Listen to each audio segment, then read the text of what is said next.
مفتی صاحب کی بارگاہ میں سوال یہ عرض ہے، عام طور پر موبائلوں میں قرآن رکھے ہوتے ہیں، تو موبائل پر کوئی قرآن کھول کر تلاوت کرتا ہے تو اس کے لیے کیا وضو ضروری ہے؟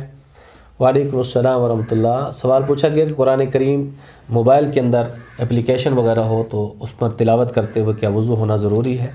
وضو تو ہر صورت میں محبوب ہے، جتنا باوضو ذکر اذکار کیا جائے گا اس کے اندر ثواب کے اندر اضافہ ہوگا، لیکن قرآن کریم زبانی اگر بے وضو شخص زبانی پڑھتا ہے تو اس کے لیے جائز ہے پڑھنا۔ اسی طرح موبائل کے اندر یا غلاف کے اندر لپٹا ہوا ہے اور دیکھ کر قرآن وہ پڑھ رہا ہے بے وضو، تو اس کے لیے بھی پڑھنا جائز ہے۔ موبائل کی جو اسکرین ہے یہ قرآن کریم کے لیے غلاف کا حکم اور درجہ رکھتی ہے، اس لیے قرآن کریم موبائل کے اندر ہو، بے وضو شخص اس کو اٹھا کر اگر پڑھ لے اور دیکھ کر اس کے ورک بھی پلٹتا رہے اسکرین کے اوپر انگلی لگا کر، تو اس میں شرعی طور پر کوئی قباحت نہیں ہے، کیونکہ یہ اسکرین اس کی غلاف کا درجہ رکھتی ہے۔ واللہ تعالیٰ عالم بالصواب۔ جزاک اللہ۔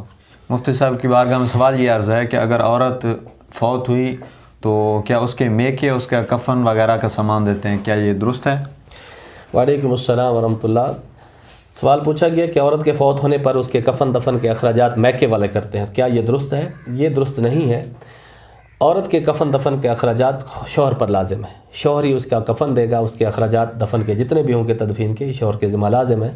یہ لازم سمجھنا میکے والوں پر یہ شرعی طور پر درست نہیں ہے۔ ہاں اگر وہ اخلاقی طور پر اپنے باہمی تعاون ایک دوسرے کے ساتھ اگر وہ اپنے طور پر کر لیتے ہیں تو حرج نہیں ہے، لیکن جہاں تک وجوب کا تعلق ہے وہ شوہر کے ذمہ واجب ہوگا بیوی کا کفن اور دفن۔ واللہ تعالیٰ عالم بالصواب۔ جزاک اللہ۔